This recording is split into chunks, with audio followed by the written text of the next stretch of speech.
Bienvenue à tous. On va attendre patiemment que la salle se remplisse. On attend à peu près 200 participants aujourd'hui sur le sujet du décret tertiaire. Je vous propose qu'on attende 1 ou 2 minutes avant de démarrer.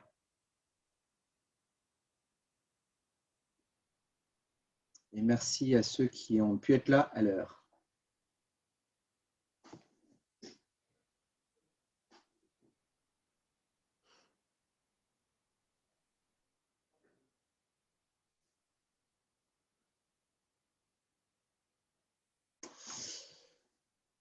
Alors, en attendant le démarrage de ce nouveau chapitre sur le décret tertiaire, c'est le sujet dont on va parler.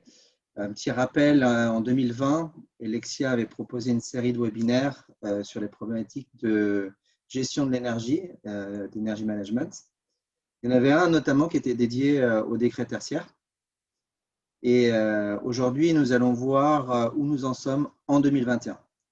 Donc, l'objectif, c'est de couvrir 3 points principaux dont je vais vous parler tout à l'heure, mais c'est d'avoir quelques petites mises à jour par rapport à 2021. Il est 14h03. Ce que je vous propose, c'est de passer quelques petites consignes pour qu'on puisse échanger lors de ce webinaire. La première, pour ceux qui en ont un, c'est de couper leur VPN afin qu'ils puissent entendre le son et les images. Je vais essayer qu'il y ait des questions. Bonjour à vous. Ensuite, c'est de vous renommer en indiquant votre nom à votre société au niveau de la petite image. Puis surtout, n'hésitez pas à poser des questions dans la boîte justement de Zoom. On va y répondre pendant les moments dédiés. Et je vous rappelle enfin qu'un replay de ce webinaire sera disponible juste après sa diffusion. Vous le recevrez par mail et vous pourrez le télécharger et le transmettre à souhait. Voilà, donc je vous propose, il est 14h05, je vous propose qu'on démarre. On va commencer par se présenter. Et je vais présenter les 3 intervenants, à commencer par Marine. Marine, si tu veux bien te présenter. Bonjour à tous. Alors oui, je suis Marine Lavauger, je suis responsable du pôle ingénierie chez Helexia. Ça fait une dizaine d'années, moi, que je travaille dans le domaine du bâtiment. Je suis spécialisée dans les stratégies de gestion patrimoniale. J'ai été chargée de projet grand compte pour accompagner les entreprises globalement dans leur stratégie de planification immobilière. Je fais tout type de missions, audit jusqu'à l'analyse stratégique des organisations. Voilà. Et puis à l'ingénierie, chez Helexia, on assure surtout un support technique en interne et envers nos clients sur tous les sujets de l'efficacité énergétique. Merci Marine. Frédéric, si tu veux bien te présenter. Oui, bonjour à tous. Frédéric Rochet, donc je suis le responsable opérationnel de l'énergie management chez Helexia. Donc j'ai un peu plus de parcours que Marine dans les secteurs de l'industrie, de la grande distribution et du tertiaire au niveau énergétique, maintenance. Donc voilà. Merci Frédéric. Et pour ma part, donc, je vais animer ce webinaire en partie avec les 2 experts que sont Frédéric et Marine. Je m'occupe chez Helexia de la vente de services énergétiques et en particulier de l'énergie management. J'accompagne les entreprises dans leur transition énergétique. On parlait d'Helexia, donc ce que je vous propose, c'est de présenter rapidement Helexia pour ceux qui ne connaissent pas. Nous sommes ce qu'on appelle une ESCO, une Energy Service Company en anglais, c'est-à-dire une société qui propose des services énergétiques. Un petit rappel de l'historique, depuis 2010, Helexia installe des panneaux solaires sur les toits et les parkings des supermarchés. En 2015, un virage a été opéré vers les services d'efficacité énergétique. Puis en 2019, Helexia a rejoint le groupe Voltalia, qui est leader mondial des énergies renouvelables et indépendant des groupes traditionnels d'énergie que vous connaissez certainement. Donc notre mission chez Helexia, c'est d'allier économie et écologie. Économie dans le sens plutôt réduction de coûts et écologie pour être aussi en phase avec l'impact carbone des entreprises. Voilà, donc vous voyez quelques chiffres à l'écran. Outre le fait que la société soit présente dans 8 pays en Europe, puis également au Brésil, nous sommes 120 collaborateurs pour servir nos clients, plus de 200, avec une expérience de plus de 250 projets à notre actif. Et puis, quelques chiffres également pour vous présenter le nombre le bilan carbone, à savoir 400 000 tonnes de CO2 non rejetées dans l'atmosphère, qui représente à peu près 10 fois la capacité d'absorption des forêts françaises. Et puis, la 82 000 MWh économisés chaque année, ça représente à peu près la consommation d'électricité de la Belgique en 2019. Voilà un petit peu la présentation en gros de ce qu'on propose à nos clients. Je vous propose ensuite de passer, on va lancer un petit sondage et puis je vous propose de tout de suite passer au cœur de notre sujet qui est le décret tertiaire et puis savoir où on en est en 2021. Voilà, donc vous devez voir normalement le sondage qui apparaît. Vous pouvez y répondre. Je vous laisse quelques secondes. Petite update mise à jour sur le décret tertiaire. Vous vous rappelez, avant de parler d'historique, les enjeux qu'elle représente, puisque ce n'est pas uniquement une contrainte, c'est aussi une opportunité. J'ai oublié de présenter nos futurs points plus tard. Donc, Marine va présenter dans une deuxième partie toute la méthodologie qui est liée au décret tertiaire. Et puis, Frédéric va présenter la façon dont on peut transformer cette contrainte en opportunité. Et pour ma part, je vais vous faire juste un petit rappel. Je ne vais pas rentrer en détail. Tout le monde commence à être bien au fait du décret tertiaire et rappel de ces enjeux. La première chose, c'est que 27% des gaz à effet de serre sont émis par les logements et si on y ajoute les bâtiments du tertiaire, on arrive à 40%. Donc, c'est de là dont vient le décret tertiaire, puisqu'il trouve ses origines avec la loi Grenelle en 2010, qui ensuite a vu l'application d'une loi qui s'appelle la loi Elan. Et la loi Elan a débouché sur le décret tertiaire, une première version du décret tertiaire en 2019. Et puis, en 2020, l'an dernier, il y a eu un arrêté le 10 avril. Voilà. Donc, où on en est aujourd'hui, vous le voyez sur le nouvel arrêté du 17 janvier 2021, qui reprécise les objectifs des consommations cibles sur plusieurs types de locaux et qui définit aussi le contenu du dossier technique qu'on devra présenter pour les modulations d'objectifs. Voilà. Et ce que je peux vous dire en parallèle, suivant les différentes news à la fois de l'ADEME, de l'ATE, c'est que la plateforme Opérate dans laquelle on doit faire ces déclarations est en cours de développement. On devra avoir des nouveautés d'ici 2 à 3 mois. On a également un guide d'accompagnement qui va être produit par l'ADEME. Le dernier décret n'a pas révélé toutes les infos sur les valeurs absolues, donc ça c'est aussi quelque chose qui est en cours de rédaction.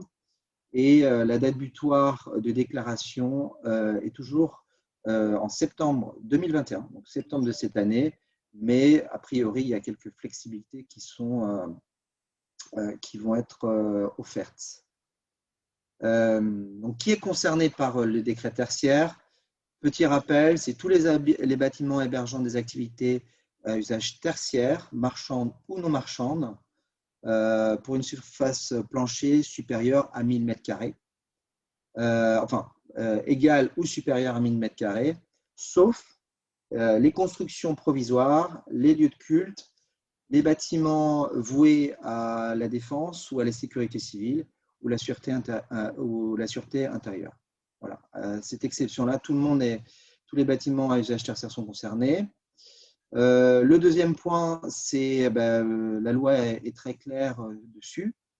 Ce sont les propriétaires et le cas échéant, les locataires qui sont concernés. Donc ça, c'est un point assez important sur lequel on va revenir un peu plus en détail plus tard avec Marine. Et puis, le point qui suit, c'est le calcul des consommations. Vous avez deux options. Soit vous pouvez faire un calcul en mode en valeur relative, soit en mode absolu. Donc, le mode notamment de consommation en mode de consommation relative, vous allez prendre une année de référence qui se situe entre 2010 et 2020 de consommation d'énergie en mégawattheure de vos bâtiments. C'est vous qui allez calculer ce qui vous semble le plus pertinent. Et sur cette base-là, vous avez un objectif qui peut être fixé de moins 40% à 2030, qui peut être fixé parce qu'on a un autre mode de calcul. Mais globalement, ce sont les grandes lignes. Et le deuxième mode de calcul, c'est la valeur absolue. Donc, il s'agit de limiter la consommation de votre parc immobilier à un certain nombre de kilowattheures. Ce nombre est à fixer, il peut différer suivant les activités de la société. Voilà, donc nous allons rentrer dans tous ces détails un petit peu plus tard parce que ces enjeux sont très importants. Et enfin, la déclaration se fait, comme je vous le citais tout à l'heure, dans une plateforme qui est mise à disposition par l'ADEME. Cette plateforme s'appelle Operat. Et cette plateforme de déclaration où on déclare les consommations, on peut effectuer les demandes d'ajustement en fonction de différents niveaux géographiques et autres. On retrouve aussi dans la plateforme Operat des informations générales et puis les attestations justement de déclaration annuelle. Voilà un petit peu le résumé du décret tertiaire. Je ne voulais pas y passer trop de temps puisque c'est un sujet que j'imagine que vous connaissez bien et que vous pouvez retrouver tous les détails sur le site de l'ADEME. Il y a beaucoup de littérature dessus et sur le site delexia.green, on a tout un petit chapitre sur le décret tertiaire. Avant de passer à la deuxième partie, on va lancer un deuxième petit sondage pour en savoir un peu plus sur vous et notamment de savoir si vous avez démarré votre démarche sur le décret tertiaire. Voilà, je vous laisse répondre avant de passer la parole à Marine qui va nous parler de la méthodologie, des propositions de méthodologie qu'on peut appliquer sur le décret tertiaire. Je te laisse la parole, Marine. On y va. Tu m'entends bien? Tout est bon? Oui. Alors, c'est parti. Alors, moi, je vais essayer de vous donner une feuille de route, un peu type, pour se conformer aux exigences du décret tertiaire. Plus globalement, on va dire, cette méthodologie, on veut aussi et avant tout que ce soit un guide pour réaliser des économies d'énergie et puis concrètement mettre en place une transition environnementale sur tout votre parc. Parce que il ne faut pas l'oublier, ce décret, il est complexe, il est plein de subtilités, mais remettons un peu de bon sens là-dedans.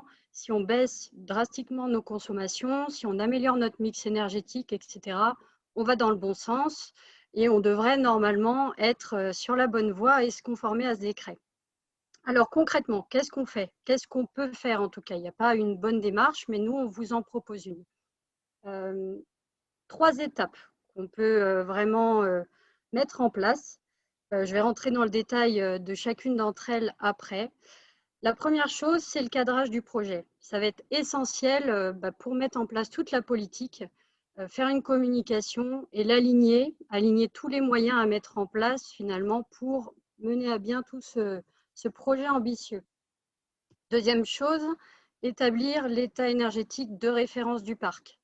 On pose le décor, on se situe un peu par rapport aux autres, à notre concurrence et autres, et on déclare les données sur Opera. Donc ça, une obligation de diffusion au niveau de l'ADEME. Et puis ensuite, une dernière chose, un peu plus au fil de l'eau, ça va être la mise en application année après année finalement pour évoluer dans le bon sens et être sûr qu'on va vraiment dans une démarche globale qui fonctionne bien. Alors, on rentre dans le détail. On va passer à la première étape qui est la définition du projet. Donc, super important et pourtant souvent négligé, mais qui pourtant peut faire gagner pas mal d'argent à votre organisation et de temps si c'est correctement pris en compte.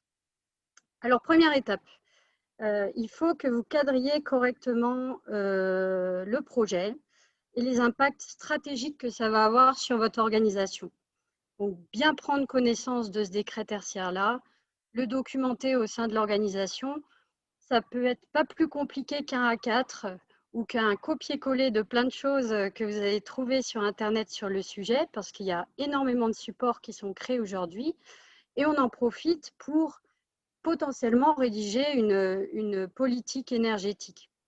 Donc, soit vous l'avez déjà mis en place à travers une démarche RSE, et dans ce cas-là, il suffira juste de compléter ou de réaligner cette politique-là, soit c'est l'occasion d'en rédiger une à l'intérieur de votre organisation.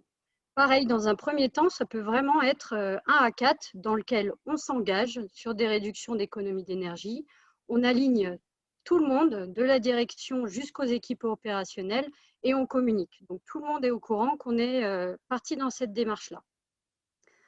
Ensuite, on va regarder l'impact organisationnel, toujours dans ce premier point. On est dans une démarche de transition, donc ça va toucher le pôle d'exploitation maintenance, ça va toucher les services techniques dans une collectivité, les services de programmation immobilière, les services financiers, administratifs. Donc voilà, bien prendre conscience de tout ça, de faire une cartographie de tout ce que ça peut toucher dans votre organisation à long terme. Parce qu'on part quand même sur des échéances jusqu'à 2050.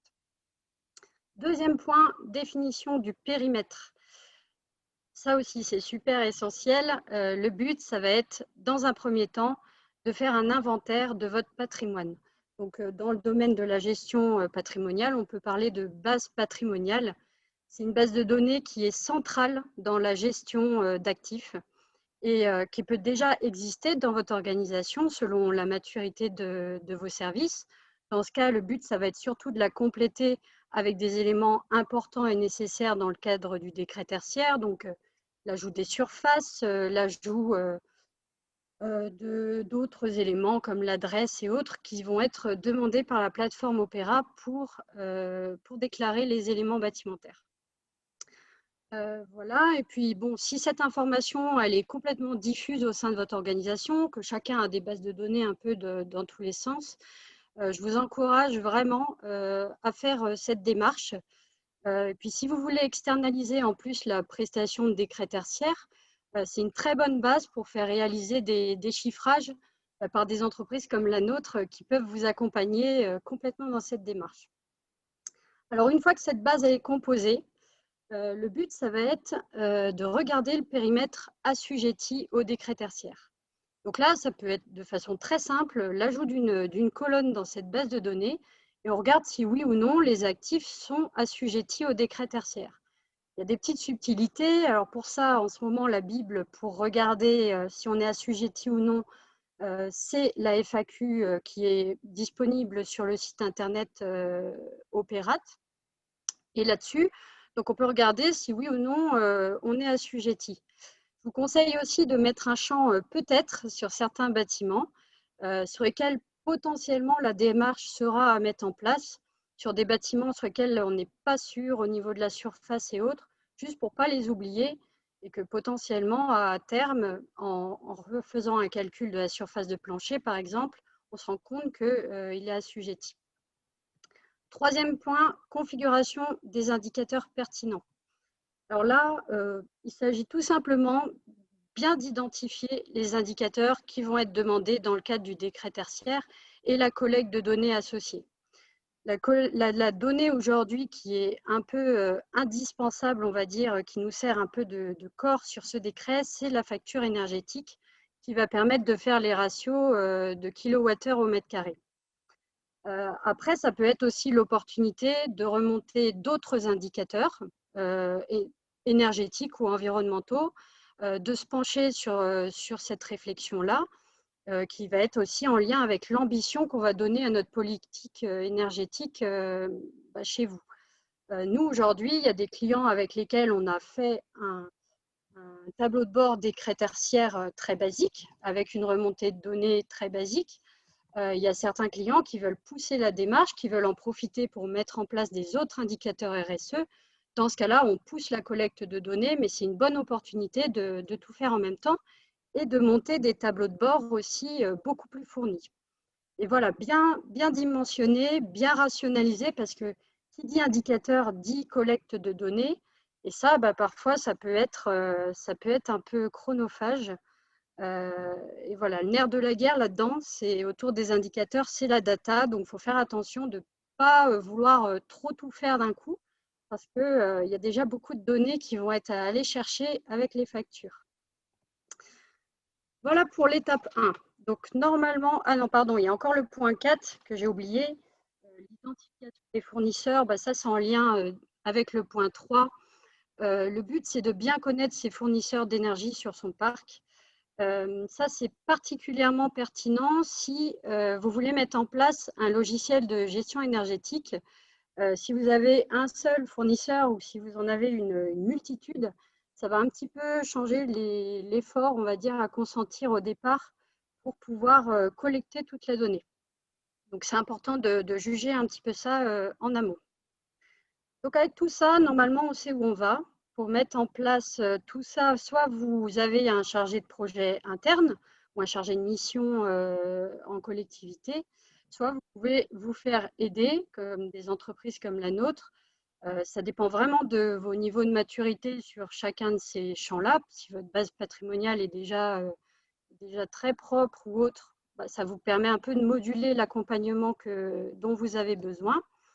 Et à la sortie de cette étape-là, vous avez normalement toutes les billes pour déclarer au moins les éléments bâtimentaires sur Opera et avoir un projet bien cadré et bien dimensionné. Étape 2. Donc, on rentre dans l'aspect plus énergétique pour établir l'état énergétique de référence ou dit autrement, définir l'état initial des consommations sur le parc, comme c'est fait aujourd'hui dans les audits à l'échelle des bâtiments. Donc, la première chose, ça va être la collecte des données historiques.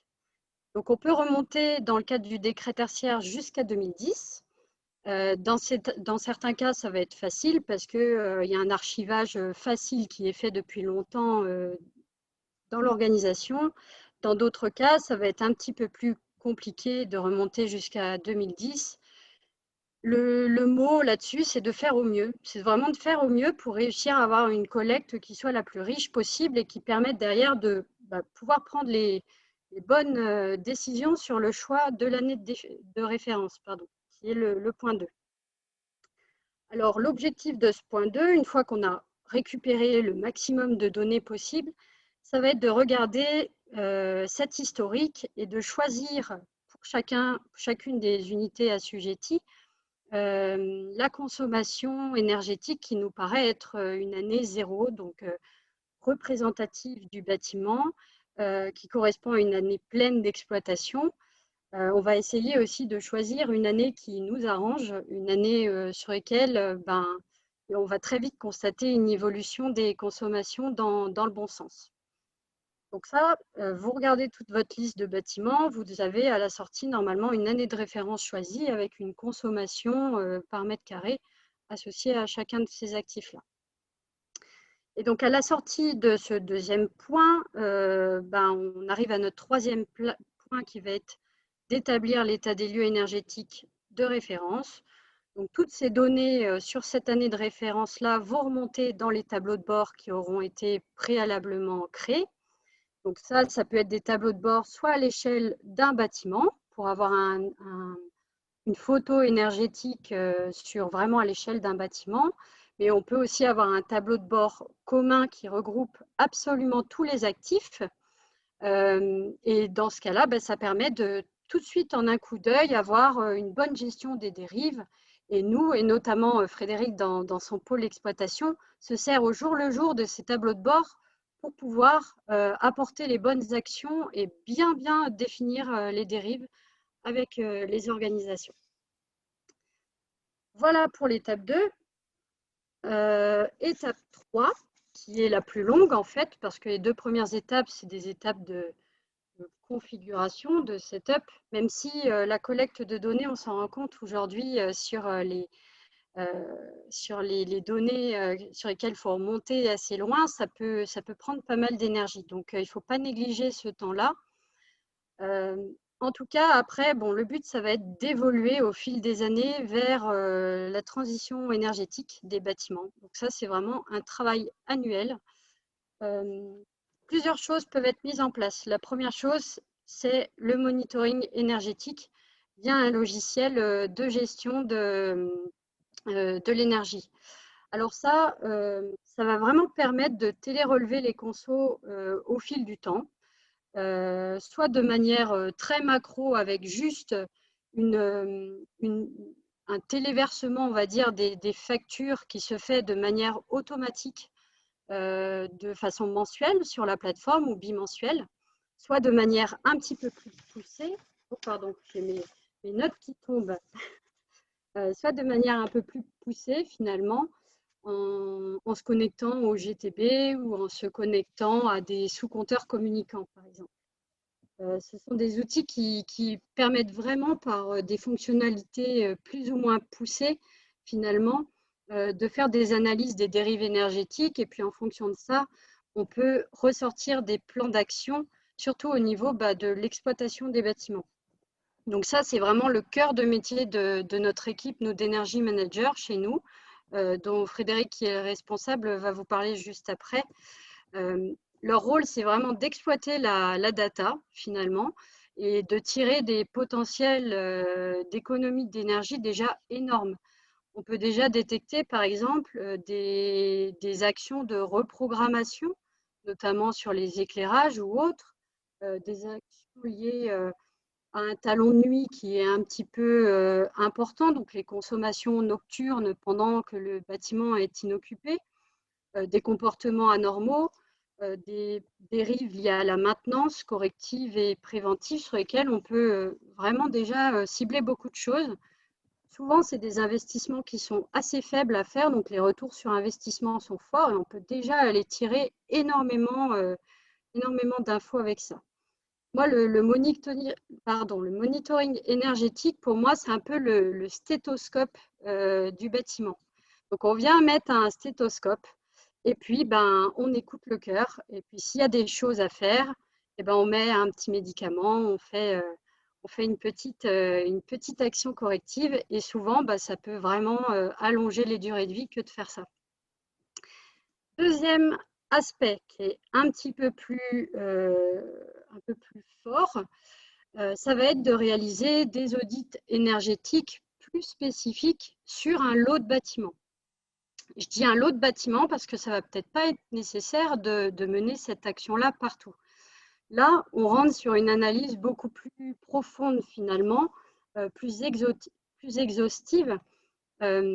Là, on peut parler plus d'un check-up, on va dire, préventif sur le bâtiment, qui va permettre d'identifier les opportunités sur tous les systèmes du bâtiment et de développer des plans d'action avec souvent des investissements un peu plus forts, mais qui peuvent avoir des retours sur investissement qui sont quand même très bons. Bien choisir les bâtiments sur lesquels on mène ces audits. Donc, ça peut être des bâtiments stratégiques sur lesquels on sait qu'on va avoir une exploitation long terme dessus. Ça peut être des bâtiments qui ont été vus au stéthoscope comme très énergivores et sur lesquels il faut vraiment pousser les investigations. Voilà, ça peut être aussi sur un secteur. Par exemple, si vous vous rendez compte que chez vous, le problème est plutôt lié au secteur du froid, peut-être que ce serait intéressant non pas de mener des audits sur des bâtiments, mais plutôt sur un secteur, donc sur le froid, par exemple, faire des audits ciblés sur le froid. Donc avec tout ça, normalement, sur tout votre parc de bâtiments, vous avez des plans d'action, d'exploitation, des plans d'action d'investissement qui vont vraiment vous permettre de pousser au maximum le potentiel d'économie sur vos bâtiments. Alors, je ne l'ai pas mentionné, mais il y a aussi tout ce qui est lié à un changement du mix énergétique, donc une production d'énergie renouvelable, par exemple. Ça peut faire partie des actions du plan d'action dans le cadre des audits aussi. Donc, c'est quelque chose qui peut être aussi étudié pour changer le mix énergétique de vos bâtiments. Donc, avec tout ça, on a déjà une info hyper pertinente qui va nous permettre finalement de développer des plans d'action complets et bien dimensionnés sur les bâtiments.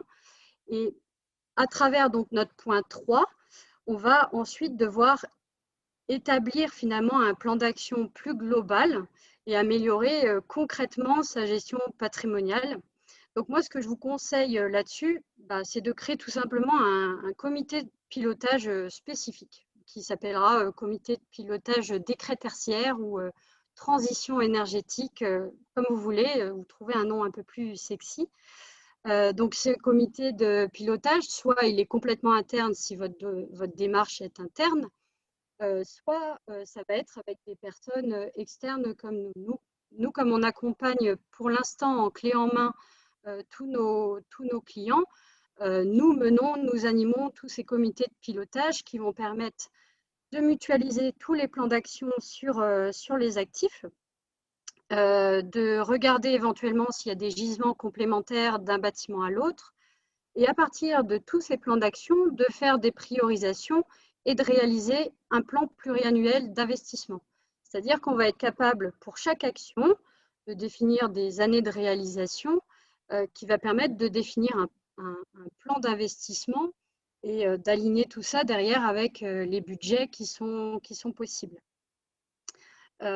Donc, il y a aussi un autre levier qui est à regarder probablement au niveau des audits, tous ces comités de pilotage, c'est les moyens de financement, parce qu'il y a des investissements qui vont certainement être assez lourds, mais il y a des mécanismes, par exemple, comme les contrats de performance énergétique qui vous permettent de financer les démarches par des tiers personnes. Donc, dans ce cas-là, ça peut être intéressant de regarder aussi les montages financiers dans le cadre de ces comités de pilotage. Voilà, et puis c'est l'occasion aussi tout simplement de mettre à jour la démarche parce que les bâtiments y vivent, ils évoluent, ils ont des projets, des travaux, etc. Donc là, le but, c'est vraiment de faire un suivi régulier qui va vous éviter de mener, par exemple, des audits, faire un plan et puis 3 ans après, de refaire une démarche ou de refaire un appel d'offres pour mettre à jour tout ça. Peut-être qu'il y a moyen, dans le temps, de réussir à maîtriser les coûts autour de ça. Voilà, globalement, quelques petits conseils complémentaires que je peux vous donner en conclusion de cette partie-là. Ayez bien conscience que le décret tertiaire, il évolue encore aujourd'hui, de jour en jour, particulièrement en ce moment. Donc, il faut qu'on reste quand même souple sur la démarche. Réalisez une veille ou faites-vous accompagner pour ça. Et ça vous permettra en fait de ne pas mettre trop de coups d'épée dans l'eau finalement. Deuxième aspect, essayez vraiment de rationaliser votre démarche. Ce que je veux dire par là, c'est qu'il vaut mieux avancer un peu en entonnoir sur sa gestion patrimoniale, c'est-à-dire que déjà, si on a une analyse au stéthoscope qui nous permet de pré-identifier des problématiques, d'avoir déjà une bonne vue globale de ces actifs et d'ensuite pousser les investissements sur des actifs plus stratégiques, et là où c'est nécessaire, ça va déjà vous permettre de rationaliser les choses. Je parle de ça parce que ça m'arrive très souvent de voir que sur des grands parcs immobiliers, on veut tout de suite mettre la grosse machine, c'est-à-dire des gros audits, des GTB partout. C'est quand même des investissements qui sont très lourds, ça. Donc, avec les budgets qui sont souvent contraints, ça va être difficile de mener ça sur tout le parc. Et finalement, on perd un petit peu la pertinence de la vue d'ensemble et puis de la prise de hauteur, qui est mon troisième point, qui est assez important sur le bâtiment, parce que avant tout, on a des objectifs de baisse de conso, mais plus globalement, on a aussi des enjeux de valorisation des parcs immobiliers et surtout de bien mener les activités qui s'y déroulent. Donc des enjeux aussi diversifiés sur le bien-être, sur la productivité aussi en industrie et autres. Donc c'est hyper important de prendre un petit peu de hauteur sur cette démarche qui est vraiment une démarche de valorisation des actifs. Donc super important de prendre ça en compte. Voilà, moi ce que j'avais à peu près à vous dire. Frédéric va rentrer un petit peu plus dans le vif de notre quotidien. Avant de passer la main à Frédéric, Marine, très clair, première étape, définir un projet. La deuxième, c'est d'établir l'état de référence, l'état énergétique de référence, et puis évoluer conformément aux exigences du décret tertiaire. Et merci pour les bons conseils de la fin.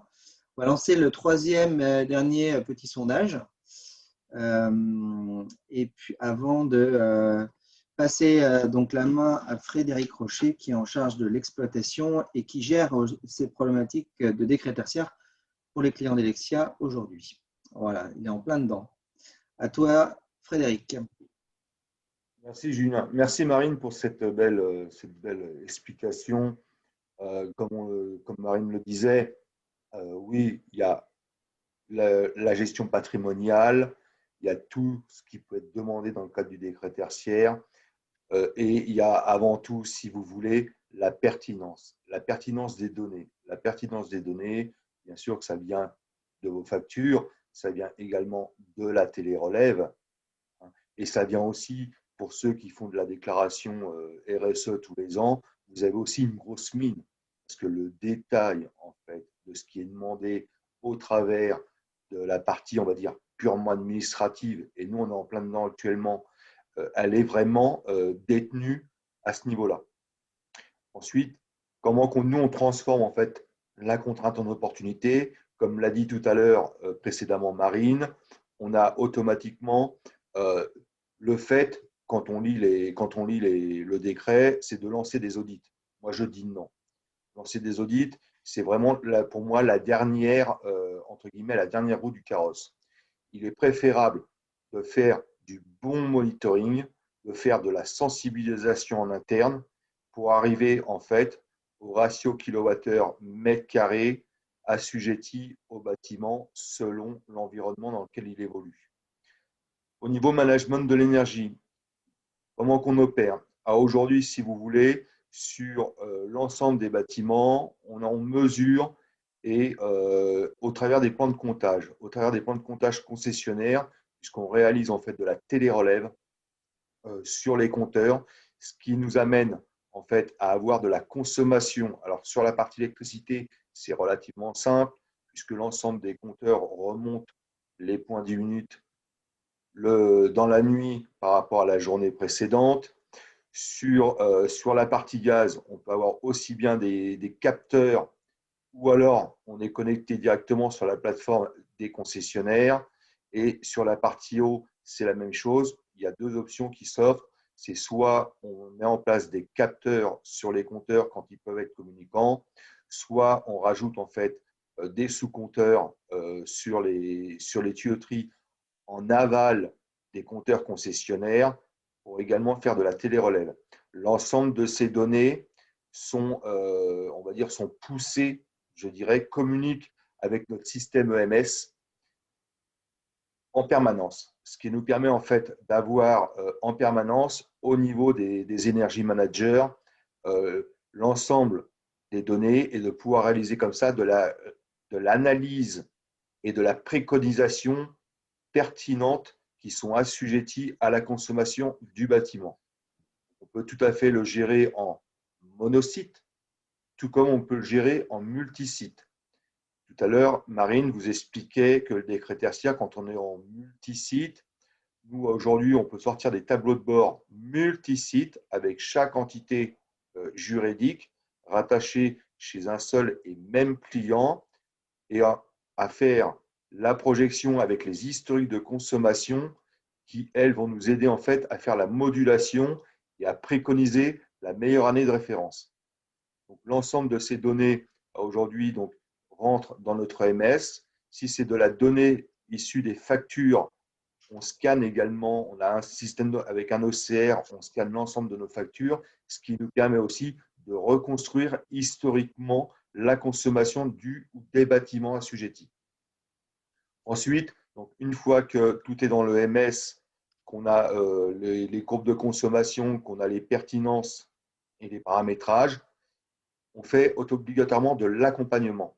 L'accompagnement se porte sur de l'analyse, sur de la préconisation et sur du pilotage aussi à distance. Puisque tout à l'heure, Marine vous a parlé d'outils comme la GTB ou autres, où là, en fait, on vient se connecter à la gestion technique du bâtiment, donc la GTB, ou à la gestion technique centralisée, ce qu'on appelle vulgairement la GTC. Et ce qui nous permet, en fait, au niveau du pilotage et de la gestion, que chaque action qui est réalisée par l'Energy Manager est automatiquement assujettie à une traçabilité. Cette traçabilité, elle est assujettie au bâtiment et elle est assujettie également au client. Donc, slide d'après, s'il te plaît, Loïc. Donc, le rôle des Energy Managers. Qu'est-ce qu'ils font? Globalement, ils vont surveiller les installations, ils vont surveiller les réglages, les paramétrages qui sont définis à l'ensemble des équipements assujettis ou bâtiments. On va également regarder l'aspect réglementaire. On a bien sûr, on réalise également de l'ISO 50001 et qui va venir en fait se couper avec la partie RSE. Donc, obligatoirement, une fois que tout ça est dans la boîte et bien défini avec les règles assujetties au décret tertiaire, ça va beaucoup plus lisser et être beaucoup plus transparent. C'est une charge de travail en fait qui globalement est automatisée. Donc, le décret tertiaire, bien sûr, qu'il y a toute la prépa administrative, il y a toute la prépa source de données qu'il faut télécollecter ou qu'il faut récupérer au travers des factures. Et il y a tout l'aspect, je dirais, suivi et proposition d'action ou de préconisation. Comme je le disais tout à l'heure, ce n'est pas la peine, quand vous mettez en place le décret tertiaire, si votre ratio kWh mètre carré il est 2 fois supérieur à la valeur absolue ou à la valeur relative, ce n'est pas la peine d'engager tout de suite un plan d'investissement. Il y a beaucoup de sujets, il y a beaucoup d'équipements en fait, qui vont être plus assujettis à du pilotage et qui vont être aussi assujettis à de la bonne pratique. C'est ce qui va vous permettre en fait, en même temps, de faire adhérer l'ensemble de vos équipes en interne et d'avoir vraiment cette politique de gestion énergétique.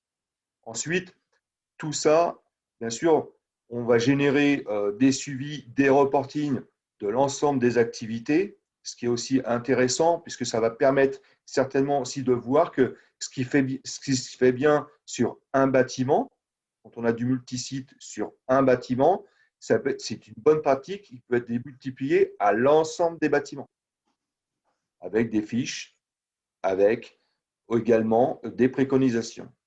Ensuite, tout ça, il y a la partie donc data, process, outils, donc le MS, mais vous avez également la partie purement métier. Les femmes et les hommes de mes services Energy Manager, ils sont vraiment spécifiques, mais ils sont surtout spécialistes. Ils viennent de milieux différents, donc que ce soit dans du froid alimentaire, du tertiaire ou de l'industrie. L'ensemble de mes équipes aujourd'hui sont capables d'être en mode dynamique et transverse et d'adapter leur langage et leur dialogue en fonction de la personne qu'ils vont avoir en face d'eux. C'est-à-dire qu'à un technique, on va lui parler technique. À un responsable RSE et à un généraliste, on va être beaucoup plus généraliste sans prendre trop de mots techniques, mais par contre utiliser des mots simples pour passer les bons messages. Les équipes, elles sont polyvalentes. Moi, ça me permet en fait, et ça permet surtout vis-à-vis des clients, que quand le client appelle, eh ben, il n'est pas confronté à un nom, à une personne assujettie à un portefeuille. Il est vraiment, l'ensemble des Energy Managers peuvent répondre à tout moment à n'importe quel client. Ensuite, sur la fameuse transition énergétique plus assujettie au décret tertiaire, aujourd'hui, on a des spécialistes, que ce soit sur la partie data et sur la partie backup administrative et la partie lecture et suivi de l'évolution du décret tertiaire au travers des décrets qui sortent actuellement au fil de l'eau. Ça nous permet en même temps, nous, de nous repositionner et d'être complètement informés et de bien conseiller l'ensemble de nos clients. Et surtout d'éviter de faire en fait des choses ou de lancer en fait des actions de massification ou de centralisation qui, au final, n'auront pas de valeur ajoutée assujettie au décret tertiaire. Voilà pour moi. Merci bien à vous.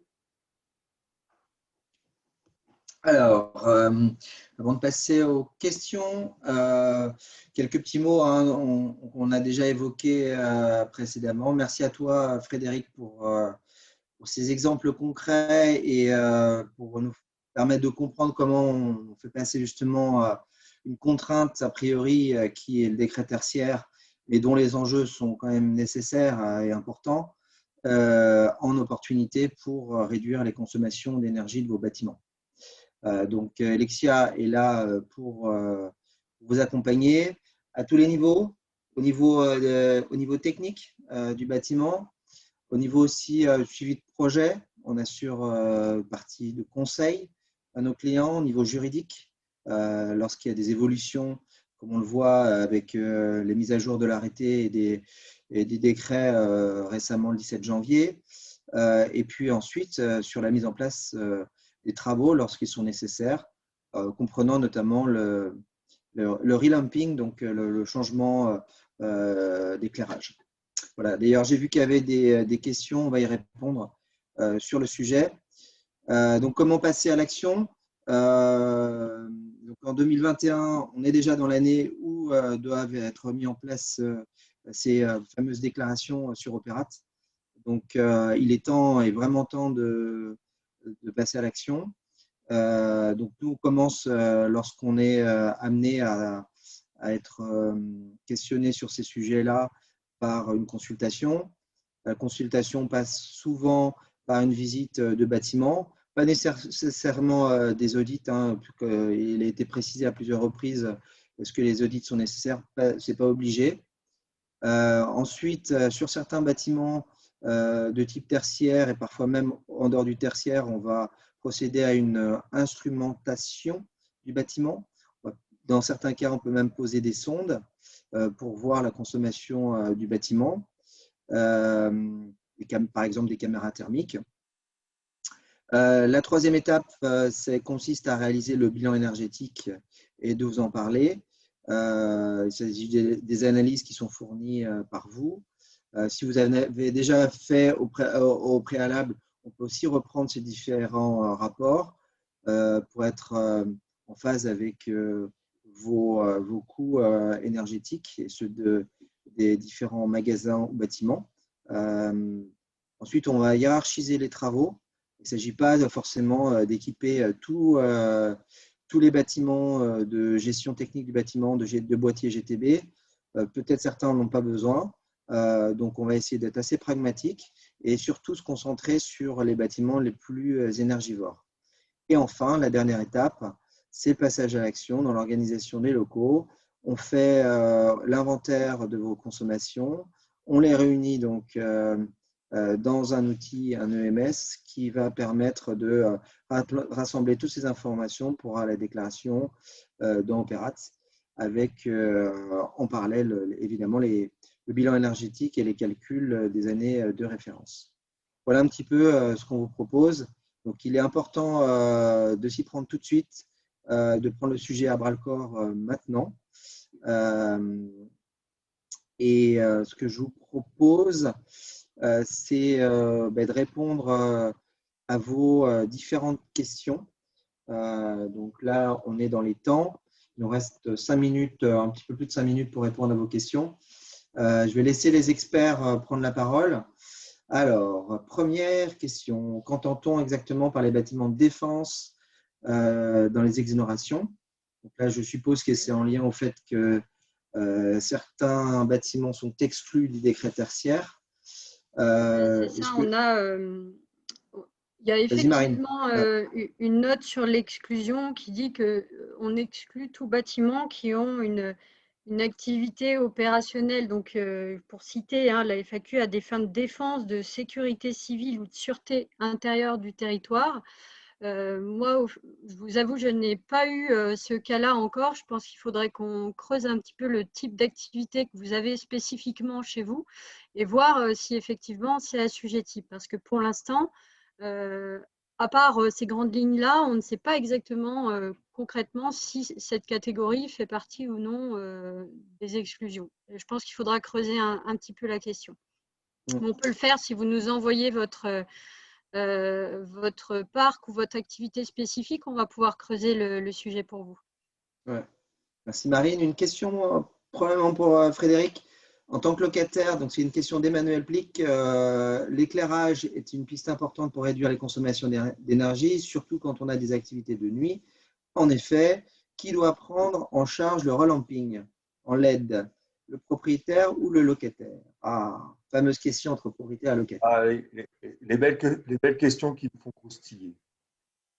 Globalement, tout va dépendre de votre bail. C'est un petit peu comme à titre personnel quand vous louez un appartement. Vous avez des obligations en tant que locataire concernant l'entretien même des équipements mobiliers et immobiliers. Donc, si c'est mentionné sur votre bail que la part éclairage, changer une lampe grillée, ça vous incombe, c'est normal, c'est la vie de tous les jours. Si par contre l'éclairage, lui, est détenu dans l'enveloppe immobilière, c'est à la charge de votre propriétaire. Ça, c'est important. Ensuite, il faut bien calculer parce que si vous changez 5 lampes par jour et qu'au final, en bout d'année, ça vous coûte quasiment le même prix que si j'investis dans de l'éclairage LED beaucoup plus performant, moins énergivore, il y a un calcul, en fait, il y a un ROI à sortir, un retour d'investissement. Bien sûr, j'investis tant, ça me coûte tant, donc mon amortissement sera de temps. C'est à voir et à discuter en fait avec votre propriétaire. Mais au départ, la réponse est dans votre bail. J'espère avoir été assez clair. Oui. Merci Frédéric. Une autre question concernant la plateforme de déclaration Opérat. Est-ce que Opérat va demander une copie des factures ou un tableau annuel du fournisseur peut suffire? Merci. Alors, à aujourd'hui, de ce qu'on sait d'Opéra, de ses fonctionnalités, bien sûr que dans Opéra, on va déclarer la consommation sur la période donnée, sur une année pleine. Je pense que dans tous les cas, on aura des contrôles. Les contrôles seront mis en place de la part de l'ADEME pour justifier que sur un bâtiment, j'ai pu consommer 20 000 mégawatts. Et c'est là où, en fait, ils vont nous demander les 20 000 mégawatts, comment vous les avez en fait renseignés et sur quelle source que vous êtes parti. Et là, bien sûr, ça va être le justificatif. Alors, ça peut être un justificatif de consommation issu et transmis par votre concessionnaire et également de votre fournisseur d'énergie.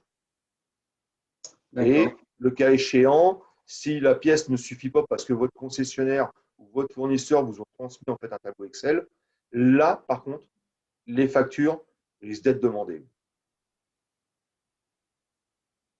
Merci Frédéric. Une question de Mathieu Dias. Pourquoi l'audit énergétique n'est pas une priorité? Au contraire, il est important d'établir rapidement pour rédiger un plan d'action tant sur l'exploitation que sur les investissements futurs. Alors, je vais prendre la question. Vas-y Marine. Oui, puis je vais prendre la prochaine en même temps de savoir si on réalise des audits. Alors, on ne va pas dire que ce n'est pas une priorité. Je pense que ce n'est pas vraiment le sens de nos propos. C'est plutôt de dire que oui, les audits sont importants, mais avant tout, ça va être important prendre la vue sur tous les bâtiments et surtout de faire une collecte de données qui soit raisonnable. Parce que si vous avez un grand parc de bâtiments, ça va déjà être très lourd de faire ça. Donc, comme le décret tertiaire demande surtout des données de facturation, il s'agit déjà de rendre la vue sur tous les bâtiments. Évidemment, les audits, ça reste très important. Et je pense que tout bâtiment, un jour ou un autre, doit passer par un diagnostic énergétique. Comme nous, on doit aller chez le médecin régulièrement. On doit regarder le bâtiment, donc tout cet aspect-là. Voilà, c'est un peu le sens de nos propos, mais évidemment, ça reste quelque chose d'important et surtout qu'avec les ambitions du décret tertiaire, on va être obligé de pousser un peu les plans d'action si on veut réussir à atteindre les réductions de conso qui sont demandées. Alors, à savoir si chez Elexia, on fait des audits, la réponse est oui. On a même toute une équipe d'auditeurs qui réalisent des audits. On est certifié RGE études. Donc ça permet aussi de toucher toutes les primes liées au plan de relance qui sont mises en place aujourd'hui et qui permettent d'amortir la démarche d'audit qu'on peut faire chez nos clients. Donc nous, on a des équipes d'audit qui s'occupent vraiment de l'audit énergétique. On a des équipes de chargés de projet qui vraiment mettent en application les actions, par exemple, de remplacement de groupes froids en assistance à maîtrise d'ouvrage ou en maîtrise d'œuvre. Donc ça, c'est vraiment l'équipe opération. Et on a l'équipe exploitation de Frédéric, qui gère vraiment tout l'aspect vraiment stéthoscope dont je vous parlais pendant ma présentation. Et on a aussi une équipe production solaire. C'est notre cœur de métier initial. Donc, on peut aussi faire les études de FESA sur la production solaire. Et d'ailleurs, dans le cadre des audits, on peut en général faire une petite étude de faisabilité sur la production d'énergie en même temps. Voilà. Alors, on ne pourra pas répondre à toutes vos questions parce que je vois qu'on va bientôt, il nous reste 2 minutes. Je vais en prendre une ou deux. Donc, pour ceux qui ont raté la première partie du webinaire ou qui sont arrivés un petit peu en retard, ne vous inquiétez pas, on vous retransmettra tout le replay ensuite. Donc, vous pourrez voir tout l'enregistrement. Après, j'ai quelques questions. Une de Manon qui est comment intégrer la construction d'un nouveau bâtiment, extension bureau par exemple, aux objectifs du décret et au reporting. Est-ce que tu veux y répondre, Marie ? Ouais. Très spécifique. En fait, Opéra va vraiment permettre de faire des études à isopérimètre, mais aussi de pouvoir gérer ce genre d'extension. Je n'ai pas une réponse toute faite à vous faire. Et oui, nous, on va le prendre en compte dans nos plans. Plus globalement aussi, autre chose importante, c'est que tous les nouveaux bâtiments qui vont être construits font partie du champ tertiaire, mais normalement, avec les constructions qui sont faites aujourd'hui, qui sont vraiment associées à la réglementation, à la RT 2012 et bientôt à la RT 2020, dans ce cas-là, les niveaux de consommation de ces bâtiments de base, normalement, font qu'on est déjà dans les exigences du décret tertiaire. Donc, je sais que ça répond partiellement à la question, mais pareil, si c'est à des cas très spécifiques, n'hésitez pas, posez-nous la question et on essaiera d'être un peu plus détaillé dans notre réponse. Voilà, merci Marine. On a encore pas mal d'autres questions. Ce que je vous propose, c'est de bien noter, mettre vos noms et afin qu'on puisse vous répondre en direct. Comme ça, j'espère qu'on aura traité la première partie du sujet qui est de vulgariser, de vous montrer aujourd'hui ce qui est les étapes à suivre en 2021. Donc, Elexia peut vous accompagner pour ça. On a une partie, vous avez parlé avec le métier et les experts du sujet. Et puis il est temps effectivement de passer à l'action. Ça fait pas mal d'années qu'on en parle. Donc, c'est maintenant. Je voulais remercier d'abord tous les intervenants, Marine Lavogé et Frédéric Crochet. sans lesquels le webinaire n'aurait pas été possible. Et puis, remercier aussi ceux qui ont permis la logistique, donc Loïc Brem. Et on vous retrouve, j'espère, très bientôt pour d'autres webinaires et puis également vous aider sur ces projets-là. Merci à tous et bon après-midi et à bientôt. Au revoir. Merci à Au tous. revoir.